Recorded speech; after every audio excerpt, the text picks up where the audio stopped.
Hello, everybody. Welcome back to On Defense, the only sports podcast that you're allowed to listen to. I am Scooter Van Gogh, and with me is probably Bronny's biggest supporter, Roman Rubio. Not even. Bronny's number one fan, Roman Rubio. Hey, man. It's just ridiculous. Whatever. We'll get into it later. But we got a great show today. We got, some preseason ball to talk about.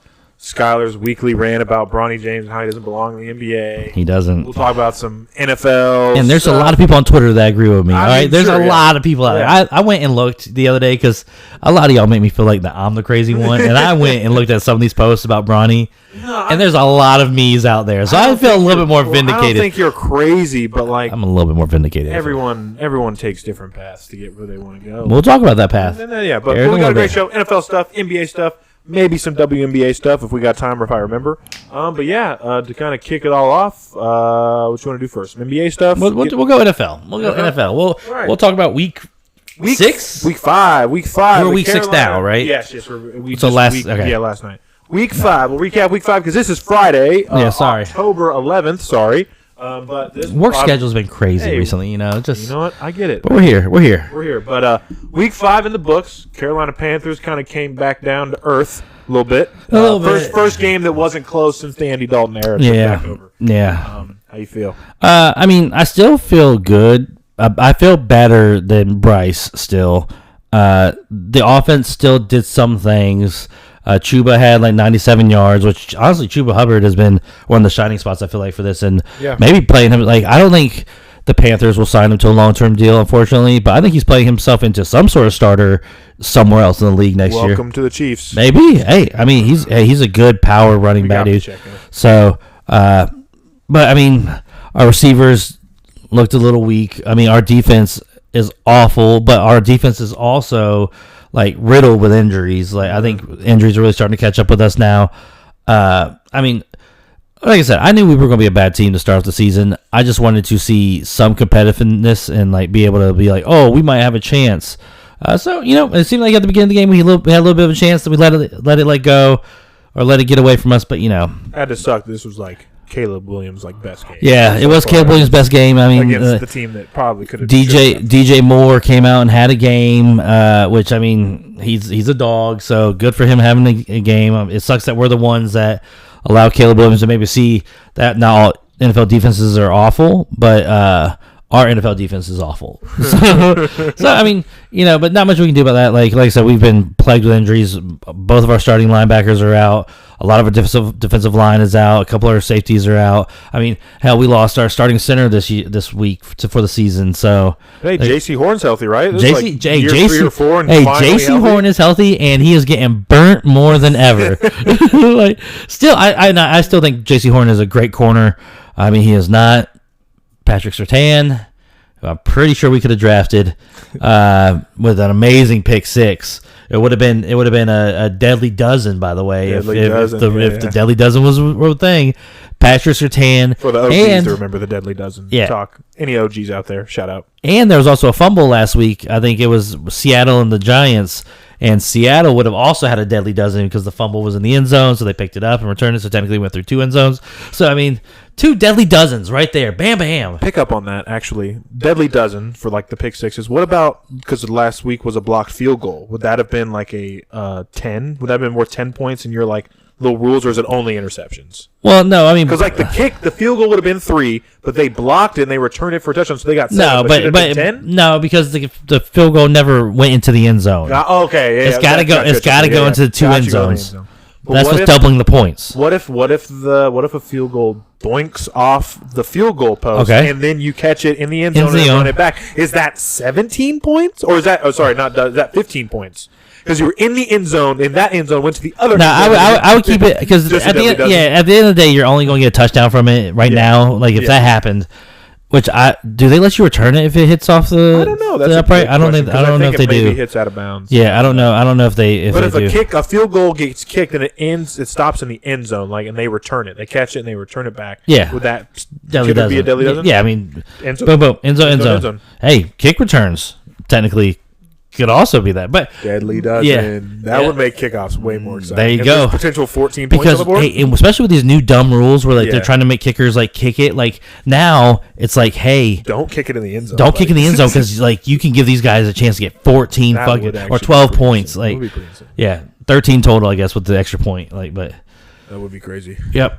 But oh man, yeah. But so I mean, Panthers still suck. But we don't look as bad as we did still with Bryce at the quarterback. And I didn't even get to see this because I turned off the game by then. Bryce came in and he went 4 of 7 and threw 58 yards. So I mean, hey, he had that one crazy off to this rolling out right, and he threw side out of bounds, and it was a pretty nice catch. See, and those I feel unfortunately, that's what you're waiting on. Well, that is what I'm waiting on. But the other problem is I think that's the only time Bryce can do stuff when he rolls out. Because people were criticizing him because the pocket was pretty much clean, and he rolled out for no reason. And he does that all the time. That's why he gets sacked and shit all the time. But I still feel throwing over the offensive line is a problem, and it just seems like anytime he does anything impressive, it is him rolling out, which is cool. But at the same time, I just want to see you stand in the pocket and throw like an NFL quarterback. You think he's got PTSD from last year and your line being just god-awful and unable to protect him? No, I think he has memories of having a great offensive line at Alabama and being able to do this, and probably also the same thing at high school. Probably had a bigger offensive line than everybody, because I know a lot of people like to say that too, where it's well, Alabama didn't have small linemen, which is true, but if they are the biggest linemen and they're able to move the pocket the way that Bryce wants it to be moved, which they probably could have done consistently, knowing how much more talent they had than most other college teams that they were playing, it could be a factor of that he was used to this, and now in the NFL, that's just now how it works. The defense is too fast and too smart to let you roll out all the time and give you all this time. So you have to, and offensive linemen are also, at least in the NFL, seems are just a lot more used to creating an actual pocket than running around and trying to create something for you because you can't stay in a pocket like a traditional quarterback. So, but yeah, I mean, hey, y'all won without refs help, right? No refs help this week. Need to. We kind of pretty much not gonna say dominated, but it was a close game sometimes. But it never really felt like. Who'd y'all play again? The Saints. The Saints. That's Derek right, Carr went down in the fourth quarter. Mm-hmm. They had some other injuries on the offensive line. Chris Jones created just absolute freaking havoc the whole game. Yep. Colin Sanders, who used to be on the Chiefs, that's now on the Saints, was born and raised in Kansas City. Got a pick on us. That was interesting, but yeah, it was a really fun game. Watching Kareem Hunt and Juju, kind of guys who used to be on our team that went to other teams and then were just kind of sitting in free agency that we got was nice. Because our roster. I don't know if you've seen it or heard about it, but our roster is just filled with basically rejects. We got Kareem Hunt, who was sitting in free agency all season until we picked him up and put him on the practice squad. Our backup, Pernine? I don't know. Our back. Perrine. Yeah, the dude was cut at the beginning of the season by the Broncos, who are better than expected, but still not a great team. Shouldn't be cutting running backs that are pretty all right. But they have good running backs though. Yeah, they do. And then the other thing is, down back. And I've said this many a time. Your team will be okay as long as 15's in the pocket. 15. You have 87. We don't even. And then, we don't need 87. And then, ooh, he's nice. He's great. I love him. And as long as you got that burger loving munchy boy on the sidelines, he's just one of those guys that knows how to utilize players. And luckily, he has a quarterback that understands that, hey, when we have this personnel in, I have to do this thing this particular way. Yeah. And if I have Xavier Worthy out there that wants to run a fucking go, all I have to do is he has the arm strength to do that. Yeah. So you guys will be all right. Always. And as long as your defense, and that's the other thing, is your defense is playing pretty well. It seems our defense. We have the best rush. Run defense in the entire league. It's hands down the most impressive and not unexpected, because we were good. We were all right with the runs, but that was always the key to beating the Chiefs throughout the last 6 or 7 years is run the ball, keep the clock running, keep Patrick Mahomes on the field, or I'll keep him off the field. But now it's you can't even move the ball 2 yards on our run defense. Yeah, so as long as y'all keep doing that, and also you have them boys in the white and black there to support you when you need it. Damn right. Shout out. It looks like y'all might have a three-peat coming. To take it back, I mean, we do need Travis Kelce. He probably gets double teamed quite a bit. Nope. Like, we heard it here. Does not need Travis Kelce. Noah Gray, just as good. This season, Noah Gray stepping up is giving me like a sight of what it would possibly look like without Travis. And it could be next year. It could be next year. It could be next year. He could just be like, damn, dude. He's like, I'm not doing it this year. He's like, I feel beat up. Jason's just talking it up about how great it is not to play football. He'll get a fucking TV deal. Yeah. Easy peasy. Yeah, I mean, he'll probably, wherever he wants to go, he'll get a big. They sign everybody, dude. They'll sign Cam now is on ESPN. Yeah. Interesting. But really good game. Really fun. I would say fun. Like the uncertainty of this team this year makes it fun for me, because last year everyone was like, Chiefs Kingdom was like destroyed in shambles. Like, our receivers won't catch. We're gonna lose because our receivers suck, and then we still won the Super Bowl. So like this year, like I'm just excited to see what happens. Like, who's gonna step up? Is it gonna be Juju? Is he gonna rejuvenate himself? Is it gonna be because fun thing that happened on Monday night is, so we have 5 total receivers on our roster and we have 4 tight ends. We ran a 14-man, like a 14 formation. Yeah, 4. 1 running back and 4 tight ends on the line. And then we ran trips right, whereas 3 receivers like stacked right there, all 3 tight ends. Yeah. A screen play to Travis Kelce that got a first down. It was like just the play, like you said, having Andy Reid, the guy that loves burgers, is just so creative and so fun to just burger munching boy watch him play. Other notes, other things that I want to talk about in terms of this week and just the NFL in general. Mm-hmm. The Bengals are 1-4. Yeah. And I'm seeing it. Bengals fans, other fans are showing, Joe Burrow's stats versus Patrick Mahomes' stats, which Joe Burrow's stats look very good compared. Yeah. It's like 12 touchdowns, 2 interceptions. Patrick's 6 touchdowns, 6 interceptions. That's fine. And everyone's going to be like, Joe Burrow's playing great. It's the defense letting him down. Sure, you got an argument for that. That's probably very true. But, like, also, these great quarterbacks, and Joe Burrow's done it before. He's not doing it right now, but what makes Patrick Mahomes great, especially this year, is he's had bad games. But, like, when we have the ball at the end, sure, I know you're about to say refs. Sure, whatever you say. I wasn't going to say it. But I know I could see it in your eyes, brother. But, like, when we have the ball at the end, like we had against the Chargers, we were down 10-0 in the first half, didn't let them score the rest of the game. It's 17-10. We have the ball on our 5-yard line. We just get a first down, game's over. Patrick Mahomes gets the first down, game's over. That's it. Joe Burrow, many times this season, has had the ball in his hand to either go and win the game or to seal the game. This last weekend was a great example against the Ravens. They have the ball at the end of regulation and driving down, basically just getting like the next first down, maybe another one after that, the game's over. He throws an ill-advised throw, and Marlon Humphrey picks it off. And they end up going to overtime, end up losing the game. Another one against the Chiefs. He has the ball with a chance to put the game away. He fumbles the ball. We turn it over. Like, to win, you can blame your defense all you want, but also all of these games, just like the Chiefs, they're in it at the end, but the Chiefs are the ones that are coming away with the win, and the Bengals, unfortunately, are the ones coming away with losses. Actually, not unfortunately for me, because fuck them.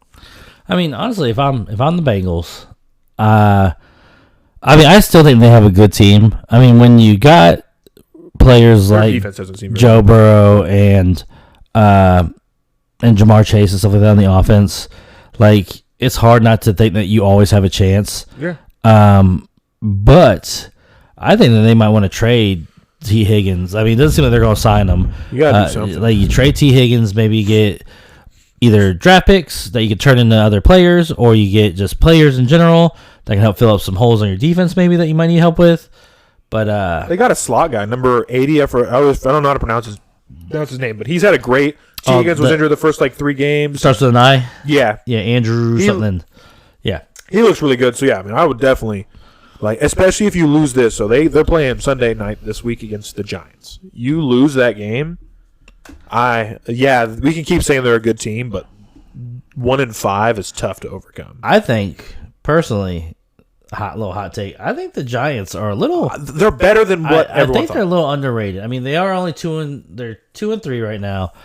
But I feel like they've played well in most of their game. I mean, I know it's hard to say that when you have Daniel Jones. But the thing is, Daniel Jones, he has those moments where it's like, this is why they paid him money, like where he looks good, but he just can't be consistent. Because he has great games. So they're 2-3. Yeah. And two of their 3 losses were a 20-15 loss to the Cowboys, a game that they could have maybe won. They could have. And then a 21-18 loss to the Commanders. Where the Commanders didn't score a touchdown and got off. Yeah, so and then they got blown out by the Vikings, which rightfully so.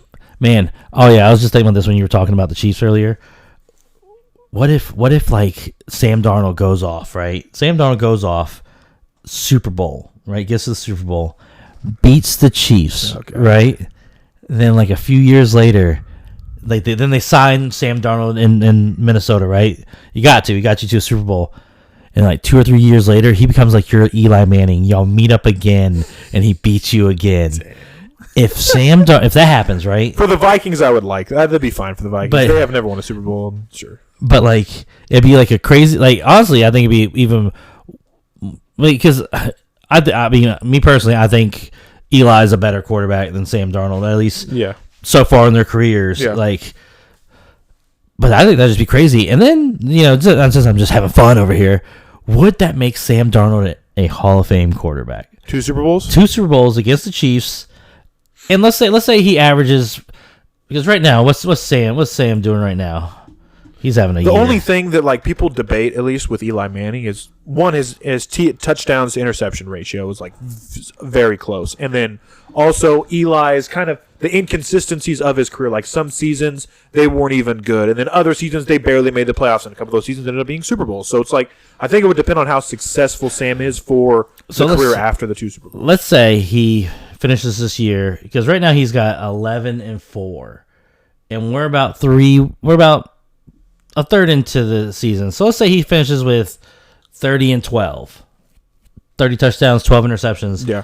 And that's the kind of the guy he becomes for the next like 4 years. 30 touchdowns, 12 around there, like 20, 25, 20, like anywhere between 25 to 30 touchdowns. I mean, with this offense that they have, I mean, they have Justin Jefferson signed to a long-term deal, and Jordan Addison's young. Like, you know what I'm saying? Like they could definitely have a high-power offense for a while. Just would that make him? Because I feel like any quarterback that wins 2 Super Bowls, I feel like they have to be a Hall of Famer, right? Like I guess it depends. I guess it depends. You can't, you can't have a dude that only threw. If Trent Dilfer won one more Super Bowl, he's not Hall of Famer. No, he's not. He is. Trent Dilfer is not. Yeah, I'm about to say I didn't think so. I know he's on ESPN. No, he's below 60% career average, and he has less touchdowns and interceptions. There's no way he's Hall of Famer. I guess I don't know. If he would have but what if the Ravens went back to back? Back-to-back Super Bowl champions, like your quarterback has to be somewhat above. Dude, no, not that team. Back-to-back, not that team, dude. They had that team was so that team's defense was so good, and their run game with Jamal Lewis was just getting started, because that was like the 2000 year was like a year or two before he ran for 2,000 yards. Maybe I guess in this day and age, like how the offense is shifting more past than your quarterback has to be above par to make a Super Bowl now. I guess in 2000. You could just run it down people's that was the way. Like you don't have to be able to throw the ball, I guess, back in that day. But like nowadays, the highlight reels used to be ejections. You know what I'm saying? Like now you would get ejected for things that were highlights back in the day. So I mean, it was just a different way of much more physical game and But I mean, day and age now, Sam Darnold has to be able to throw the football decently for them to even have a chance to win multiple Super Bowls. And if they do, I feel like he's got to be Hall of Famer. Like, even though Eli Manning's stats aren't the greatest, they don't pop out at you. He's got very close interception to touchdown ratio, but he won 2 Super Bowls and beat an undefeated team in the Super Bowl. Which, crazy thing about that, like, if Tom Brady went undefeated that year, what was it, 19-0 season it would have been? 20-0? Something like that? Can't even argue goat debate after that. Only quarterback to go undefeated for a season, or team, I guess. Yeah. Another thing wanted to talk about is kickers. Jason Kelsey. I don't know if anyone listens to the New Heights podcast. Big fan, obviously. I don't. Yeah, that's fine. This is the only sports podcast that I'm allowed to listen to. Yeah, it's only. That's what we say at the beginning. I know. I was a big fan before we started this podcast. Like, I was like, if we're not holding that rule, but I saw a clip. I saw a clip. I saw a clip. Okay. I saw a clip on Twitter. You can't avoid the clips. But Jason made a point that was he thinks NFL kickers have it too easy. They think it's too easy to kick. He said they're too valuable because of how easy it is to kick. Like they're valuable in terms of like there's not a lot of like terrible kickers, in the league. Like there's bad, there's good, there's all right, but there's not like this guy cannot hit a freaking field goal because those don't exist because the league get cut. There's so many people that can replace him. So he suggested make them less valuable, make their job harder, and shrink the posts. Like make it, I guess, like smaller. I mean, what do you think?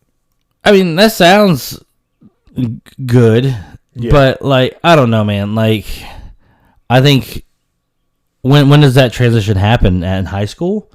Like, do we make the goalposts shorter at high school? And it's just like kicking. I feel like it's such a muscle memory thing, kind of like shooting, like a basketball. Yeah. But like where the NBA pushes you back a little bit, which makes you shoot a little bit harder. Like the rim is always the same size. True. Yeah. You know what I'm saying? Like, so I don't know. Like, I think it, like, sure, would it make it harder? Yeah, but then like you're probably gonna look at some career crazy low numbers for the first like 5 to 6 years, and then like if you think about that, if you're making it harder, there's already a bunch of analytics coaches that don't kick it on certain like more than ever. Yeah. Right now we are having a historical going for it on fourth down year apparently as far as stats go when you could kick a field goal. Like then at that point you're pretty much just making it where kickers might not even see. You know what I'm saying? Like so that's the thing too is like, is that doing too much? Like I think enough games are lost on missed field goals that true. And there's a lot like that. It's not just like sure the kickers might have it easy because they're used to kicking these goals, but like there's still a lot of things that can go wrong. Long snappers can fuck up. Your holder cannot get the laces. The Bengals guy, as he was putting it on the ground, he lost. It slipped. Yeah, like long snapper can fuck up, or not long snapper, the setter. So like there's a lot of things that can go wrong besides the kicker just kicking the ball. And I don't know, man. Like I personally think, Jay, let's just leave it how it is because I feel like if not, you're going to see some crazy low numbers while kickers figure out that. Yeah. And then how much smaller? You know what I'm saying? Like that's the other thing is like how much smaller because like think about all those times you see a kick go up and it looks like it's in the middle and then it veers and it barely makes it like. But they also have like all day every day to just kick. Yeah, but like but then there's also like variables like wind and stuff like that. Like somebody in our chat said not our chat, sorry, we don't have a chat, but when we were playing games last night or the other night, someone said make them less the farther out more points you get. So like keep 3 points as like 50 plus yarders, but then make like 2 points like all the way in like as close, and then maybe like less than 20 yards is like 1 point. Yeah. Something like that. Or maybe we have adjustable ones where like, hey, we're 20 yards. We're going to call for a 3-pointer, which means that the goalposts get smaller. They would have how much money it would cost to like make those like goalposts. They make billions and billions of dollars. They do. So you make it where you can adjust them, and then it's like, and then if you're 50 yards out and you say you want to make the goalpost smaller, that's a 3x multiplier. This kick is going to be worth 15 points. Like that would be great. I think there'd just be kickers that like practice that specific thing, and then they're down by 14 points. They're like, all right, we're kicking a 15er. You get clutch. But I say you just don't mess with it, and just maybe make it where kicks that are longer are more. But I think if you make kicking harder, especially with how the analytics are and how many coaches are going for it now rather than kicking it, kickers will just lose. You just not have kickers anymore. You would literally just have teams that either punt. You would literally see people ban another person. Like their kicker would be a running back that they would just have for like special. So that'd be funny. But yeah, that's interesting theory. But yeah, I mean it's like like the NBA released a 3-pointer in like the 80s, and that was like game changing. But like nothing NBA since then has done anything like to change the game like that. But like I said, at the same time though, there had to be players. Even though I do know back in the day before the 3-point was announced that like it was all mid-range pretty much, and mid-range was kind of the long shot, and then there was a lot of post play. Yeah. But there had to be players out there that were already shooting from 25 feet. Yeah. You know what I'm saying? Like Pistol Pete was one of them. You know what I'm saying? He Like, shot so from pretty deep. Jerry West shot from pretty deep. So like these players were already like being players that were like, oh, I'll just shoot far away. Yeah. And once they added and once they added that line, it just gave them another benefit of shooting far away, where it didn't make the shot more difficult. Yeah. It just made it actually worth more. Yeah, made it more valuable. Yeah. Because that's NFL's too different. Like, and changing it at the pro level. And then drafting a guy in college that doesn't have the shortened field goal. It's like, is this guy even going to be good? That's what I'm saying. Like, for us? when do you change it? Like, we have to be all around. God, dude, like, think about how bad like high school football games would be if like we had these tiny. They already can't kick. Yeah, exactly. Like, but yeah, interesting theory. Yeah, probably nothing that'll ever come from it. Maybe I like the point deduction thing, or like maybe more points for longer field goals. Maybe make it a little more interesting. A little like where. You're down by 4, you can kick a 60-yarder, and it's 4 points, and you tie the game instead of, having to score a touchdown, something like that. But, it's probably years away from them even discussing anything like that. Or maybe never. They probably never will. Because, or just don't change the game. Yeah, or just don't change the game that a lot of people in America. Because it seems like, look at the last rule that we changed, this whole kickoff thing. It doesn't seem like people are doesn't seem people liking the kickoff. Even though right. I mean, there was a kickoff return last night for a touchdown. Oh, there was. That was the first one, right? No, I think it was the second one. Who else got one? I don't remember who else got one, but I think that was the second kickoff return touchdown. I will find out. While you're looking that up, the next topic we'll talk about, at least NFL-wise, is I think I've talked about what Brady said like a couple episodes ago or not, but like he's talking about how the games will like wash. Arizona had one. Arizona had one. Mm-hmm. Ooh, doesn't say what week. That's fine if it doesn't. It's not that big of a deal. I probably find out though. But my like question to you is, so much of NFL and MLB, NFL and NBA, it seems like, is there so much potential put into all their like draftees. It's like you see this guy has so much potential, so he's going higher, even though this guy is better right now, so he's going to go later because he doesn't have the potential that this guy has. Upside. Yeah, because it seems like in MLB they have their farm systems. You draft a guy, he does not go to the majors right away. Unless he's like this godforsaken talent that like no one can match, which very rare. Very rare. Yep. And like and like football, like European football and stuff like that, they have leagues upon leagues where all this talent is stashed away. Week one. Wow, week one. That's crazy. Week one, they got one. That's crazy. DJ Dallas, 96-yard kick return. Legend. The first guy to kick off return in the new rules. But like soccer, they got they even have like, at least in America, they have like U16 like Sporting KCs and like Kansas City. Yeah. Like their goal is to get up to Sporting KCs like pros. Yeah. And I'm sure they have that in Europeans. But it seems they like definitely do. The NFL and the NBA are kind of behind in this like farming system. So instead of farming players, what they do is, oh, this guy's 19 years old. I'm going to draft this guy number 1. I'm going to give him 3 years to figure it out before I consider this guy a wasted pick and move on with my life. Kind of thing. And then like the NFL is like, I'm going to give this quarterback who is 21 and played in 2 college football seasons, I expect this guy to be able to be elite within the next 3 or 4 years, or else we're going to have to draft, or maybe even a year or two. Like if we're so bad for 2 years straight, I'm just going to draft another guy and throw him away. Is the talent being washed down in the NBA/NFL because of all this potential shit, or this pressure on such young people to be such elite in such a like adult or like grown man sport type of thing? I mean, I don't know if it's being washed out. I mean, I think the difference between us and like the European leagues, as far as like basketball goes, is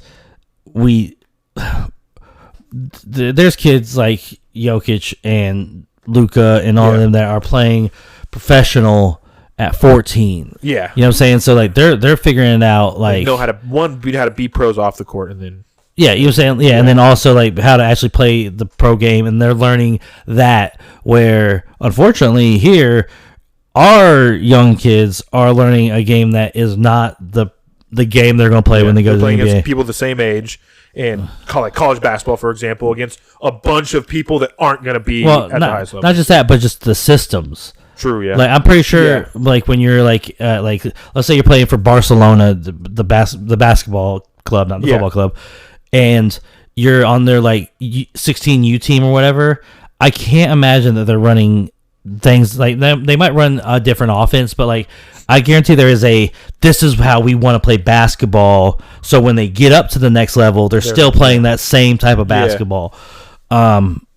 Where we just, and also I think there's a lot more support from fans and stuff like that over there, where if you have a favorite club, they're going to support every fucking level of that club. Yeah. Which also is made easy because it seems like a lot of those clubs tend to play in the same place. Yeah. Where here, my guy who plays in Charlotte actually plays in Greensboro, and I never even get to, like, there's no, like, actual way, like, well, there is ways to watch it, but there's not, like, you got to go through a bunch of hoops and shit like that to, like, to watch be able to G-League support these guys. about? Yeah, like, to watch G League. And then that's if you're cool and your team is that close. Because there's a lot of teams that have G League teams that are, like different states. Yeah, different states and shit like that. Or even, like, with baseball. Like, our baseball farm is, like, you know, they have a bunch of crazy teams that are all over the United States. So it's, like, it's hard to root for your local team and then like, well, I'm supposed to root for some team that's in another state too. Like, how do I keep up with that? And how do I know who these young players are when they get called up and how they play and all that? So, I mean, I think that's part of it too, is that the fandom is just not as invested in the smaller organizations of sports, where over in Europe and stuff, it seems like that same passion, even though maybe not as huge, there is still a lot of passion because people are passionate about that particular club. Yeah. But, like, reason why I say this is, like, there's now this, like, this group of quarterbacks right now that kind of, like, were thrown away at the beginning of their careers. Coincidentally enough, two of them were from the Jets. That's kind of funny. Geno Smith and Sam Darnold. Like, they had rough starts. Even Ryan Tannehill, for example, rough with Miami. Got all the way to an AFC championship game and lost to the team that eventually won the Super Bowl. But, like, it seems like some of these guys just aren't ready right away, but they were drafted so high, they're expected to be ready right away. Some teams take different approaches, like the Chiefs and like the Packers do, but not most teams are, we're drafting this guy, we're playing him, and it doesn't, because, like, you know, what is it? Like the Deshaun Watson scenario. People are like, they are not playing Deshaun Watson because he's the best quarterback on the roster. They're playing him because of what they're paying him. Like, it's like an obligation from the top down. I'm not trying to defend Deshaun Watson right now, but who is the better quarterback on Jameis Winston? Oh, do they have Jameis Winston? They do. And they're showing clips of, like, before every game, Jameis Winston is the one in the middle of the huddle hyping everybody up. This man ain't even playing the game. Right? Like, it's just, it seems like there's so much pressure, either whether it's from organization, like the owner, from the general manager, from the coach, whatever, to play these young people or people that aren't ready because, we're now investing in this guy. Like, we're investing in Sam Darnold to be the New York Jets' future star quarterback. So we're going to play this guy, and if he doesn't figure it out, we're going to throw him away in 2 years. I mean, that's kind of what happens. But I mean, and I think that's a combination of a lot of things. That's a combination of an owner who's probably pushing for that to happen. It's probably a combination of a coach who either thought their team was better, because, like, honestly, the best thing to do is kind of like what you said with the Chiefs and, like, the Packers, and, like, just a year, man. Just even a year. Just having not drafting a guy, and, like, it's very rare that a guy that gets drafted in the top 5 is going to go to a team that is going to be instantly ready to build around them and succeed, unless you're CJ Stroud. So, which they also got lucky. They drafted Tua with him, like, to get Nico Collins and Tank Dell. But the thing is, like, they drafted him second overall with their pick. Yeah. So the Texans, when they drafted CJ Stroud, were the second worst team in the NFL. They should not have been that good, but you got a coach who kind of understood it. I mean, CJ Stroud, I think, is a great quarterback. So that, I mean, that's also luck there too. Is that you got to have a guy who, luckily for them, was in a big program that played a lot of really good teams. That just seemed to be ready for it. And also maybe their teams won more because of, I think CJ Stroud led, and I mean, I don't know, like, because I do understand Bryce was a Heisman and stuff like that. I think there was a lot more wins that were from Ohio State that were CJ Stroud being responsible for it. Yeah. Than Bryce Young was just a great quarterback in college that was on a really great team. Yeah. If you get what I'm saying. Yeah.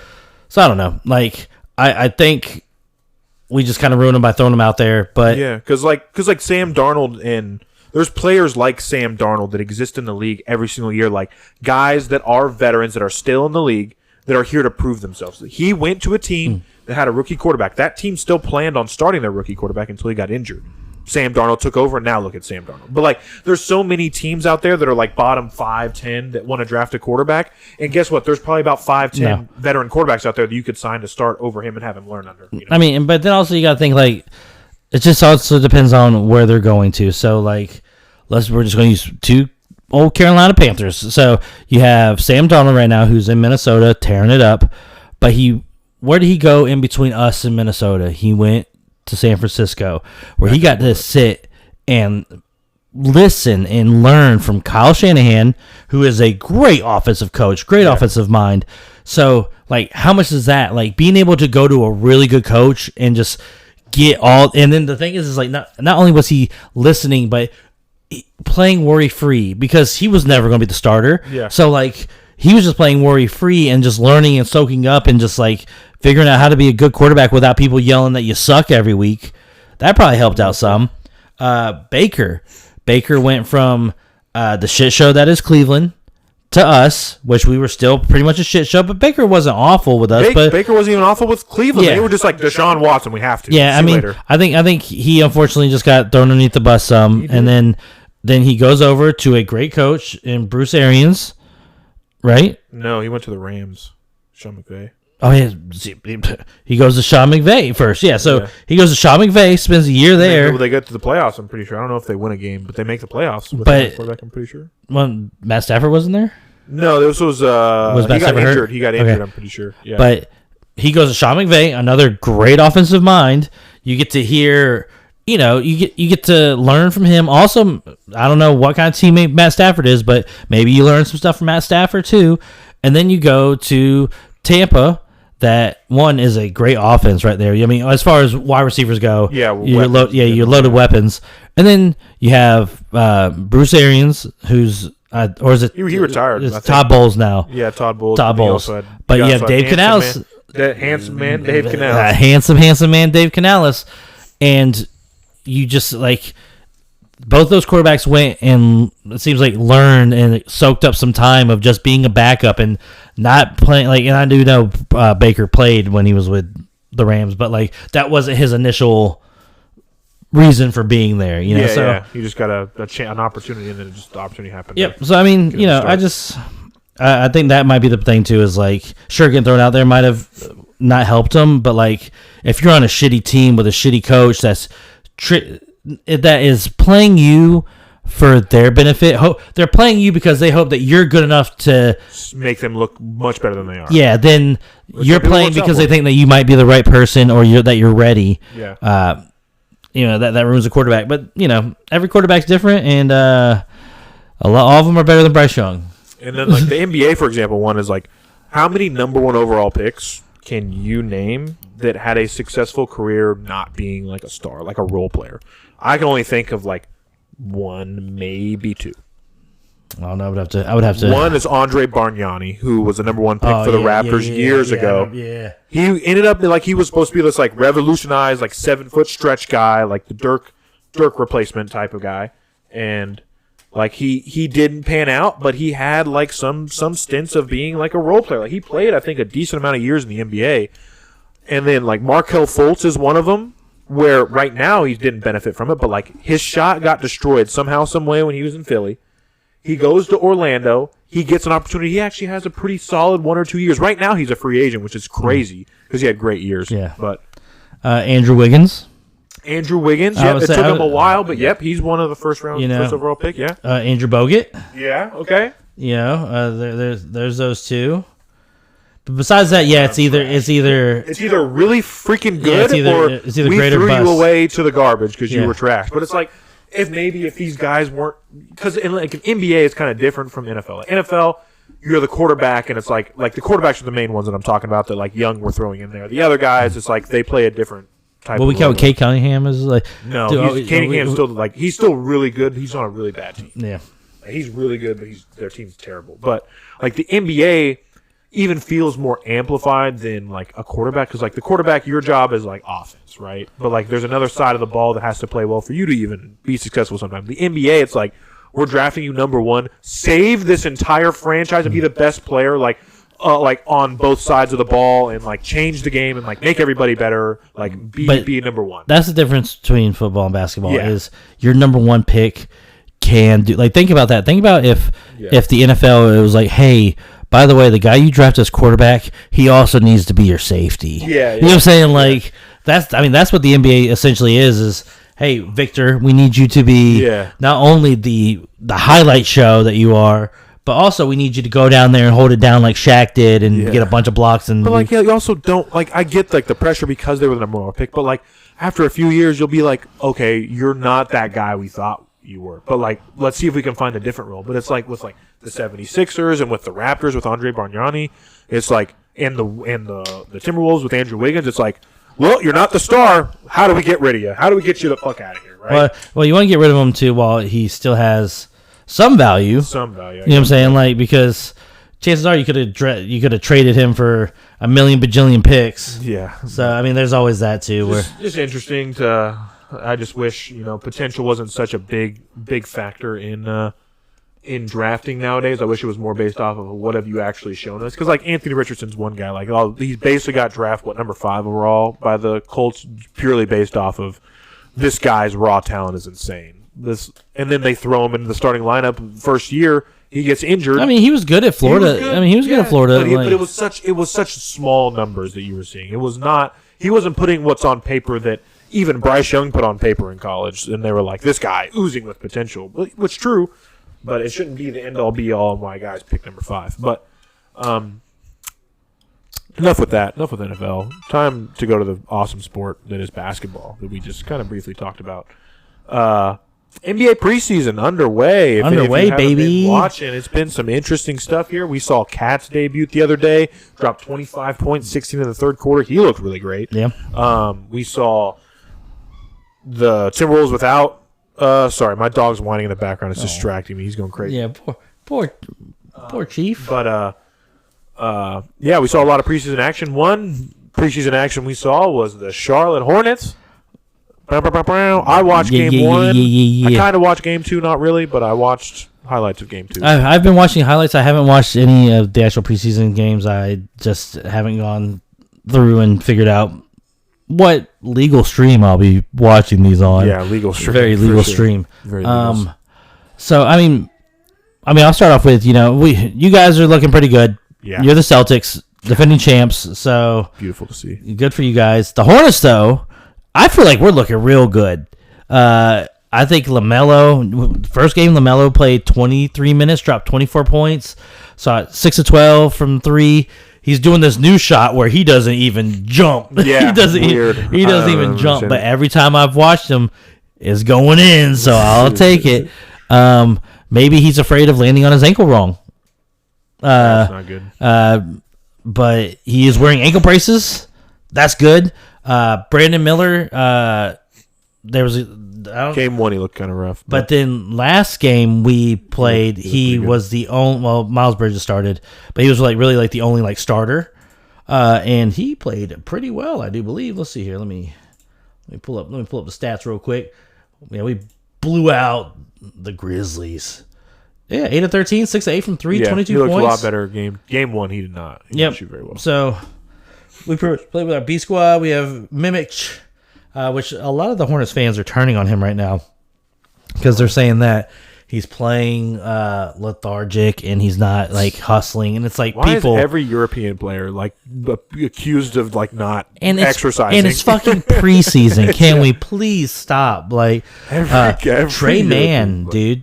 Trey Mann has been going off for us. He had 19 points off the bench on this game, and then I think every game he's actually played so far, Chief, shut up. He's okay. He's being all right. Why can't they're not going to pull up all? I can't see all the. Okay, here we go. Let's see here. Let's see what Trey Mann doing over here. I'm actually really excited for him though because I think he's gonna be really good for a second team. Trey Mann had 14, like 7, you got Harry Giles, nice. Yeah, Harry Giles playing 3 minutes. Look at that. Yeah, Jason Tatum. That's like one of his But best friends. our number 6 overall pick, I still don't know how to say his name. Yeah, I won't even try. Saloon. Number 31. Yeah, number 31. Just like NBA 2K, when you make a player that the names doesn't match up in the system, they just say number 31. That's what we'll call him. Ty Jan is what we can call him too. Once we start streaming broadcast, we'll figure out how to say his name. But he's looking pretty good as well, man. I mean, he's been compared, which I hate comparisons. He's especially these type of comparisons. He's been compared to a Giannis type potential. I love it. And fine, sure.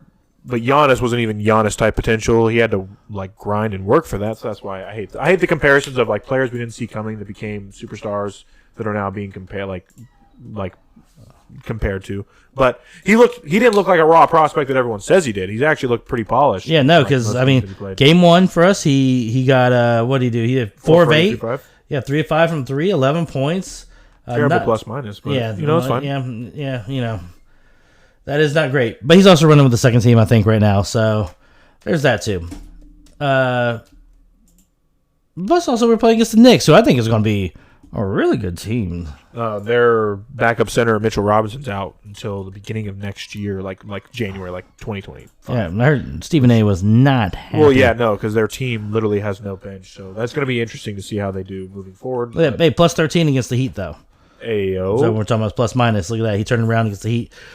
But yeah, I'm happy. I'm liking it. You know, shooting for the play-in, baby. Woo, woo, woo. Hey, I'll be happy to be there. I'm shooting for close to a positive record. Which would be happy for playing teams in the East are usually not close to positive. They're usually like deep in like 35 and 42 type. Well, I'm looking. You know, I'm looking to have a turnaround, kind of like the Pacers did. You know, the Pacers had a few years where they were in the play-in. 1 year they blew us out. And then now, you know, it seems like they're turning around now. So, you know, like...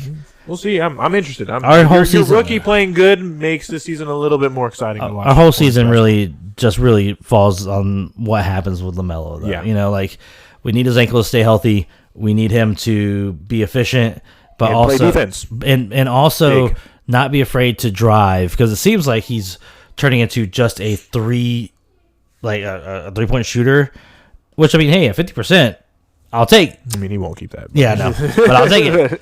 But I need some exciting LaMelo. Yeah, freaking. That's kind of like his whole bag. Is like he drives to the rim and does either crazy passes to get an assist or a nice floater, nice pretty finish. Yeah. I'm excited to see Brandon Miller's development and the rookie. Yeah. I'll watch some games. We'll see. And then, after like 10 games, we'll find out. Yeah, we're in the preseason, so we're in the midst of Bronny watch. Bronny's out on the court. Probably the only time Bronny will be out on the court will be during the preseason, or if the Lakers are getting blown out. He'll probably be in the G League. Yeah, they'll call him up in the middle of the game. He probably won't suit up for most games. He'll probably be at most games because they're the South Bay, and I don't think South Bay is like very far from where the Lakers I don't play. think so either. But he'll probably be like, because a lot of the G League players like that are called back and forth, they'll be at all Laker games or all whatever team they're playing for. Yeah, but they just won't be suited up because they have a game to play like the next day for the G League. So it was recently stated by the Warriors that they were interested in Bronny James, but due to the respect to LeBron James, they decided not to draft Bronny James. Which I just want to say I think is a load of bullshit. If you are an NBA team that thinks that, like, one, LeBron James, if you're the fucking Golden State Warriors, you would have had one more title if it wasn't for LeBron James. So even though I do understand that you respect LeBron James, I think you would also want to do it in all your power to make it where LeBron James has a pretty bad time. Also, he didn't come play for you when you tried to sign him, did he?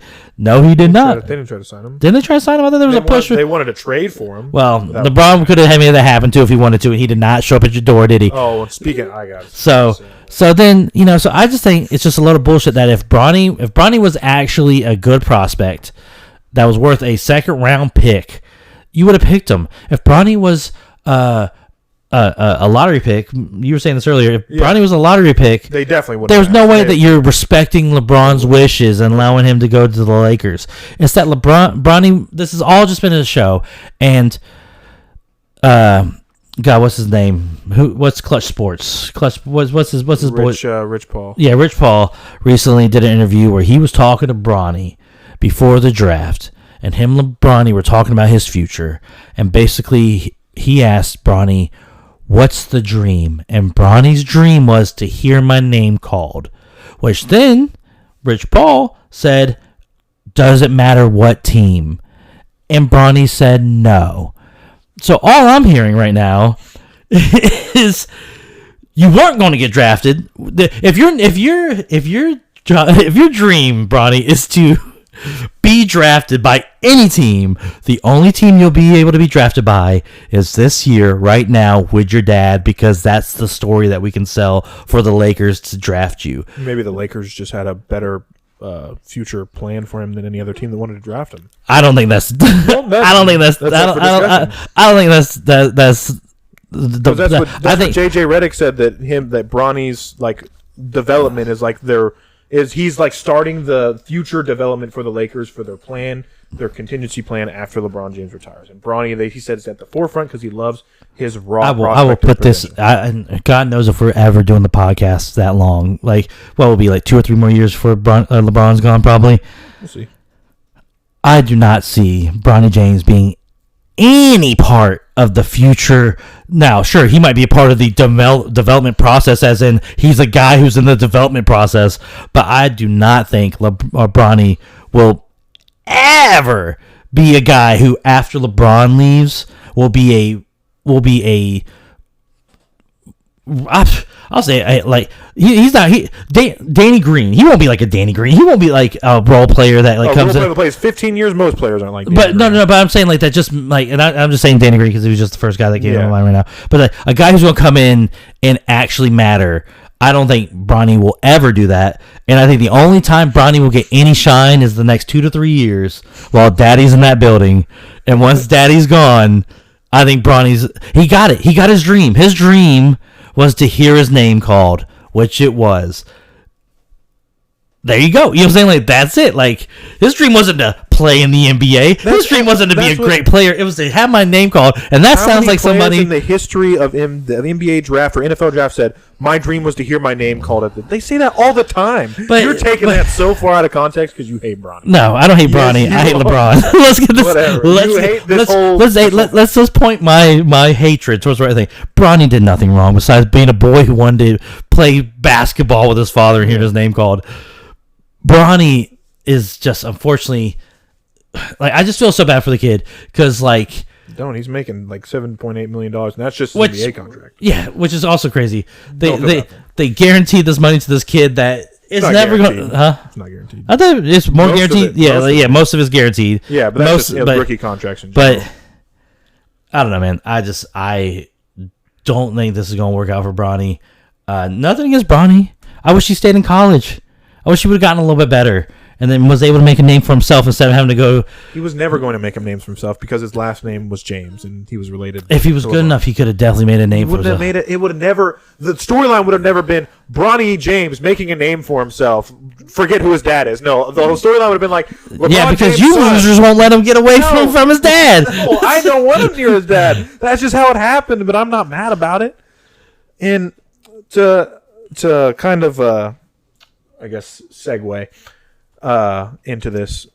Mark my words, though, Bronny James. Yeah, that's fine. That's fine. I mean, you can think how you want, but yeah, that's your opinion. It's fine. That's fine. That's fine. I mean, how many years? So you're, because from what you make it seem is that you believe Bronny James will be a competent NBA player. I think he'll be in the league for. Probably enough. I think he'll get maybe another contract, and that's like worst case scenario. Like this won't be his last contract. He'll get another contract. I don't think he's going to be this crazy superstar, but anybody like I'll name some people. Jordan Walsh. He's a rookie we drafted last year in Celtics. Yeah. I'm not sitting here like thinking, what's this guy going to be in like 6 years? Like, no, I'm just like focused on like when is he going to like start to develop? But like it's Bronny, it's like, oh, this guy's not going to make it to this part of his career because it's LeBron James' son. That's why everyone cares so much. Who's Jordan Walsh's daddy, and is he on the team? Like, no, that man fought for that spot. Even if he is a second rounder that doesn't get any playing time, he fought for that spot on his own. No other names attached. He got drafted for what the Celtics, so what your team thought he could bring. Yeah, and I just wholeheartedly do not think that's what Bronny was brought in for. Bronny was brought in for LeBron. Bronny was brought in for LeBron to make to have this whole cool story, and it's a cool story, never been done before. But that's why.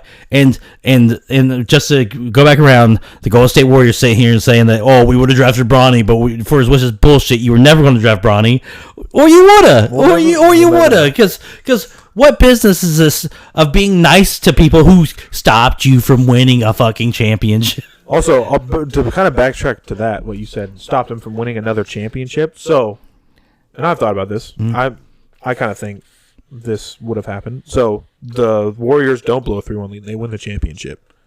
Does Kevin Durant even come to the Warriors? Does he go to the team that won the championship? I don't think so. I think so. I think the only reason he went to them is because they lost, and he was like, oh, if I go to the team that just lost in the championship, it's not that bad. But I don't think he goes to the Warriors if they win the championship. I think KD wanted to be on a winner, like a surefire. I think he did. I think he would have gone to Boston instead. I don't because he said he was about to sign the dotted line with the Celtics until he got to Golden State and talked to Draymond and Clay and Steph. Was like, but Golden State was such a better team in those times. If you want the Celtics lost in the Eastern Conference Finals. I know they were better. Yeah, I know they were like better, but the Celtics were right there. Kevin Durant away. I'm not saying that they weren't good, but like when you look at those two teams, at that current time, If I'm Kevin Durant and I want to go to a surefire winner, because I think that's what he wanted. But I think KD wanted to go to the team that won the championship. I think he went to the Warriors because they just lost. And he was like, "Oh man, I could make sure that we win championships. Like no way around it." Which it's hard.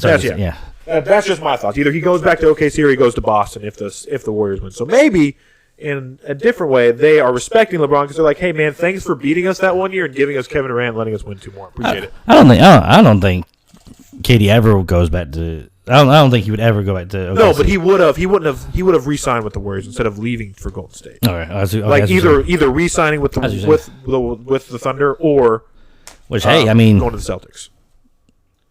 I would have loved to see that. What if that's his last stop? What? One last stop, OKC. Shit, I don't know. OKC. He takes. I don't know if they take him back. He takes. Maybe though. It'd be crazy. Dumb. Well, I guess it just depends on what kind of attitude he's going to have. Because depends on how much money he's also. Yeah, if he's going to come in and want to be top dog, that's SGA's team. He never wants to be top dog. That's like his whole personality. He just wants to play ball. But he's never came in there and say, "I'm top dog." No, but the ball. Okay. But the thing is if you're Kevin Durant, not saying that he's going around saying, "I want to be top dog." He doesn't even want to be a leader. He just wants to shoot the ball. Yeah, but like when you're as good as Kevin Durant is, you have to be you have to want the ball. Well, he should. He's one of the most efficient scorers. That's what I'm saying. But I know what you're saying when you're like he's not going and demanding to be like the guy there. Yeah. But knowing who you are, you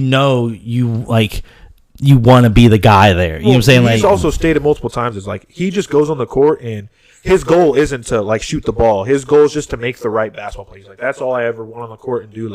He's like, I just want to play good ball. And he's like, in OKC, it didn't feel like we were playing good ball. We were playing KD get the ball. Okay, now Russ get the ball. Okay, now KD you take the ball. KD take it again. That might have been more of a Russ thing there. Maybe, but that's what it's like. He's not going to go into OKC and be like, I'm taking these shots because I'm Kevin Durant. No, he's like, oh, give me the ball in the post. If this guy, if I get double team right here, I'm gonna pass it out to you. Easy peasy. I think that might have been more of the dynamic there, where it was Kevin Durant was getting all the shots because he was Kevin Durant. Not saying he won, was give them to me, but he was getting them because that's who he was. Yeah. And then Russ was more of a, well, I'm that guy too. Yeah. I think it probably was, if I had to, it might have been more of a Russ I'll divvy up these shots so you can have your shots, but I'll make sure I get my shots. And sorry, James, we got to ship you out of Houston. Yeah, KD also did not like the offense they ran. Okay, he just didn't like how they went about offense was just not his style. And that's when he went to Golden State and was like, I like this much better. But Another backtracking again or reverting to what you're saying, like LeBron's this like all knower, all controller, like he's up here like the puppet of the Lakers organization. He's the GOAT. He's the puppet master. Braden asked me to give my review on starting five. One, I really enjoy it. Anthony Edwards is just like us for real. Like that dude just wants the ball, and then he comes home and plays video games. He was on Practical Jokers. He was pretty funny. Yeah, and he they had a clip where they were at Thanksgiving, and like everyone was coming over to his house to play Thanksgiving. He was in there playing Fortnite for like 2 hours, and everyone kept coming in like, "Ant, we hungry, bro. We trying to eat." He's like, "I'm on my game, man. I'm fit this game." And I'm just like, this guy just like us for real. Fuck, love that guy. Awesome. But I really enjoy starting five. It's really, really cool to see. But one thing that really, really perked my interest was LeBron James at the beginning of the year bitching about how he is being confined to a minutes restriction, and he's not happy about it, and he doesn't want it, and he's sitting there on the bench talking to all the assistant coaches and saying, like, I don't know why y'all not giving me all these minutes when you know I'm in the best shape than anybody on this court. Like, he's like, I don't know why I'm being restricted in minutes. For the preseason?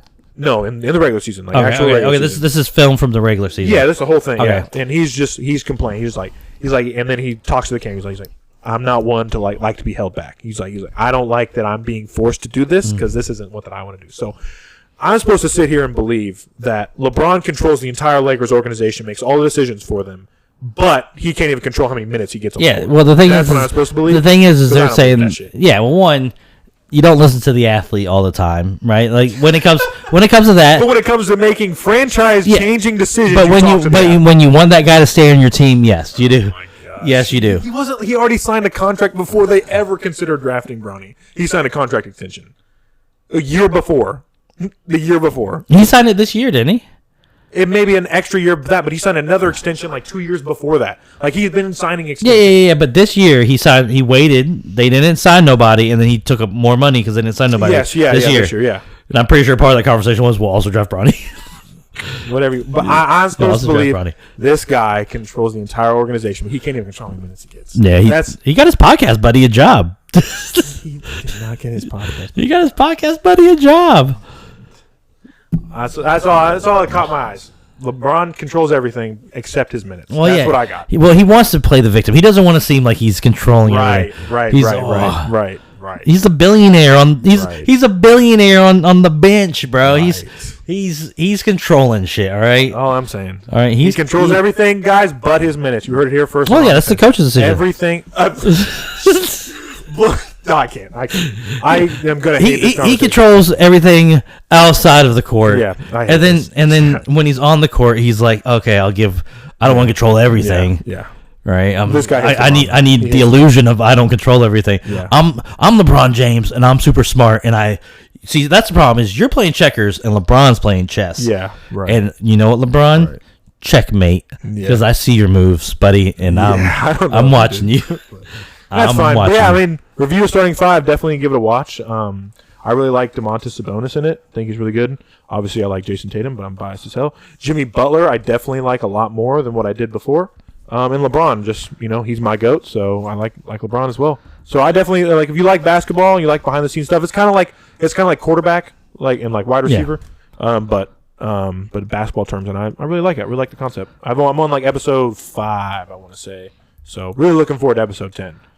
If for those of you that don't know who won the championship, that's what episode 10 is probably going to be about, is the person who won the championship. And I'm going to like to watch that again. Also, there's another great sports show right now called Aaron Hernandez, the story of Aaron Hernandez. Did you hear that the actor that was playing Gronk was actually Gronk's friend? It's actually like his double, his like stunt double. Oh yeah. In like commercials, like when he needs to like be in a place or something and he's not there, that dude stands in his place. He sounds like him. He said he went over the top. Yeah, Gronk went over the top. Yeah, like he doesn't look like Gronk at all, but he does sound like Gronk. And he's like, he's walking around like a fucking zombie, dude. And I was like, I can see Gronk saying that. Give him an Oscar. But God, like I haven't watched any of that show because I thought it was gonna be bad from the beginning. Like too soon, right? Like this guy's and like why are we fantasizing a murderer? Like, who cares? Like and also and who cares? Like Aaron Hernandez was good. Yeah. Aaron Hernandez was good, but was he the greatest athlete we've ever seen before? No. He was Kyle Pitts, but actually decided to play tight end.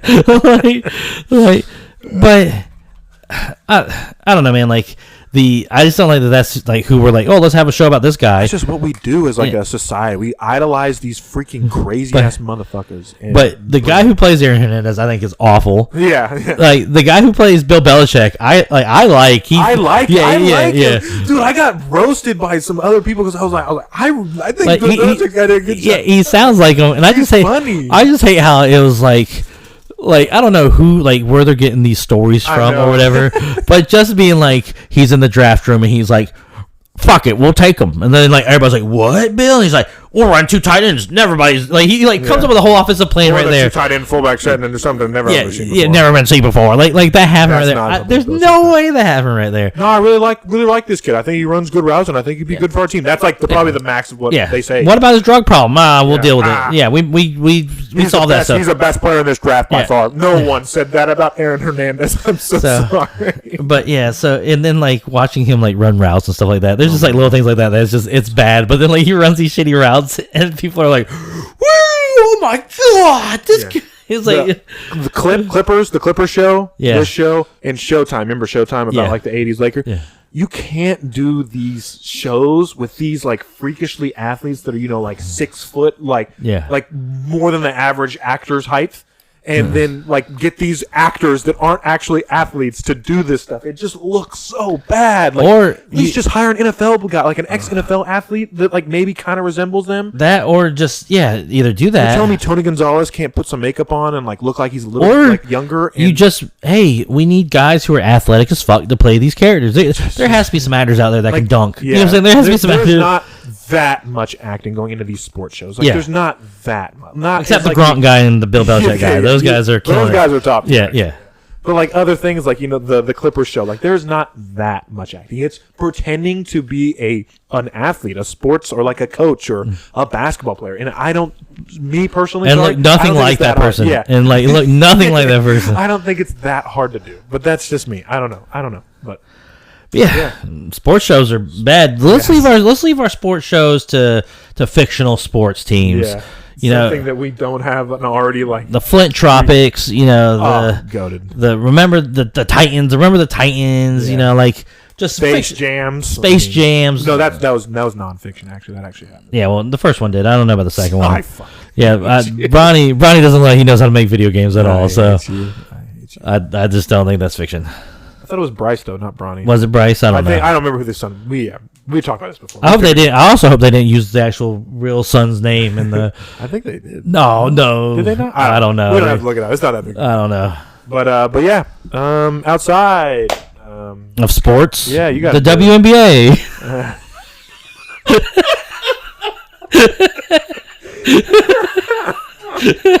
Oh God! Oh no! Not good. Not good. We're never going to be a credible show again. The New York, not Caitlin Clark's win against versus the Minnesota. I don't know. The Minnesota Lynx. Give them some respect. They won the game, I think, didn't they? They did. It was pretty. I didn't watch it at all. You said you watched it. I watched it overtime. It was pretty intense. Hey, that's nice. Yeah. Good for them. Yeah. All right. Bad shooting. Bad free throw shooting for the most part. Inconsistent. Hey, but good fundamentals. Good fundamentals, for sure. Probably the best fundamentals you'll ever see in your life. Yeah. Now, really outside of sports. Skylar's got a new addiction. Oh yeah. Oh, man. It's fresh. Fresh literally, addiction. like last night, we got off, like 11:30. Yeah, y'all got off like a little early, and it allowed me to go play a game called Trading Card Store Simulator, I believe. TCG Store Simulator. Oh, man, it's so good. There's so many fake Pokemon you can collect, and can't you download a mod where it's actually real Pokemon? You can, but like mods, they just get so like. It's easy. Nexus mod? Nah, I don't got time for it. I want to get in there. You're so old school. I want to open some packs. You're so old school. And I just want to please my customers. All right, and my customers are pleased They're playing card games. Sometimes some stinky guys come in there, so you gotta make sure you get in there and spray them with some spray to make it where they don't stinky. Yeah, guys. Stinky guys. They don't shower. Yeah, I guess not. But when they show up to my store, they get a little spray, some Febreze. They smell good. That's assault. Yeah, because if you don't, people complain. People say it smells stinky in there. So that's I have like 3 robot spritzers of just air freshener going all the time. I've spent $1,500 on air fresheners, and I get great reviews for my smelling my store. So I think I'm gonna keep doing it. Pulled a $3,000 card, feeling real good. Nobody buying it though. Everybody says they're too broke. So it's like a blessing and a curse. It just sits there on my shelf all goddamn day. Everybody goes buy my $5 cards or my $50 cards, but my $3,000 card. I started off at $3,100. Nobody was chopping at the bit there. Everybody was like, what a great deal. So I brought it down to $3,000. People still tell me how great of a deal is. All these broke-ass motherfuckers, so they just... That's his addiction. I mean, I can talk about it for probably hours. And now, in place of the Ceramics podcast, Scooter's launching a live streaming where he just does the TCG. Dude, I might. Honestly, that's not a bad... Dude, I just pull packs, baby. I hired a guy. He sucks at register. But sometimes I need him to run register so I can pull some packs. You know, I got to do what's important for the store. And then I kick him off and I bring out everything because I'm way better at it. I'm a much better employee than he is. If I could fire him, I would. I can, but he's useful at times. But yeah, that's it. He's got a new addiction, the end of 2K as we know it. No, see, the thing is right now I've been kind of on 2K. You know, your boy's been averaging the past week maybe like 25 a game, you know, so... If I keep that up, if you keep feeding me the ball, I'll keep showing up for 2K. You just gotta make sure I'm dropping 20 to 25 a game, and I'll probably keep showing up. But if I drop down to 15 a game, I don't know if I'll give you 15 shots. There you go. What did you do in 15 shots is on you. I think I can score 30 in 15 shots. Hey, that'd be exactly only 2s. That'd be exactly 30 points. Yeah, but I'm gonna shoot some 3s. Yeah, you shoot. I'm gonna get some foul. I'm gonna get fouled a little bit. You know, I'm gonna get some man ones. Drive to the basket. Yeah. That's it. Stay tuned from this Sunday on our Twitter account, our X account, @OnDefensePod, where we'll be posting our bold predictions. Scooter got so close last week. Goddamn close, dude. And I was also kind of close because now Drake May's starting this week. I thought I thought they were going to fail, like, middle of the game and be like, Drake May, come on in. But so I was kind of close. Speaking of that, man, I'm excited. Like, It's either like, well, I mean, I know these are pretty much the only 2 options, but like, sink or swim. Yeah, it's gonna be a sink or swim moment for Drake, which also sucks because their offensive line sucks. They don't have really great weapons. They don't have a run game. They do. They kind of have a run game. Well, at times. At times, like, yeah. There's a lot of times that it's not happening though. Yeah, the running back gets me some points. But I'm rooting for him. You know, Tar Heel guy. I want him to do great. But also, I want not so great, so he gets traded. Yeah, maybe the Patriots think they can do something with Bryce Young, and Andy we're like Dalton, Bryce Young for Drake and 3 firsts. Knowing our fucking dumbass organization. Yeah. No, I don't think that they would give up on him this year. I think they'll let him run the rest of this year, and then I mean, Jacoby Brissett's done after this year if he plays anymore. Like the next year is going to be Drake May for a full year. What you got? What you got, bub? Which I mean, Jacoby might be able to go somewhere else and do something, but it's time for a team that's about to draft a quarterback that may not be ready week 1. Not a bad quarterback to get in place because he seems like a true professional. I've seen some of his mic'd ups, and he seems like just a true professional. There was someone talking about like Fortnite, and he was like, you play Fortnite? He was like, bro, I'm 31. I ain't got time for that shit. Yeah, I'm a grown man. It's all right, bro. It's so funny. He seems like a funny dude. But yeah, look for our bold predictions coming out this Sunday. Chiefs are on a bye, so I basically have no reason to give a flying flip, but I will. Commanders, woo, go Commanders! My second favorite team. They're playing the Ravens. Fuck the Ravens! Down with the Ravens! The new Lamar Jackson's in town, baby. And he's ready to run him out of town. I don't really mind the Ravens. All right, kid. Bye. Bye.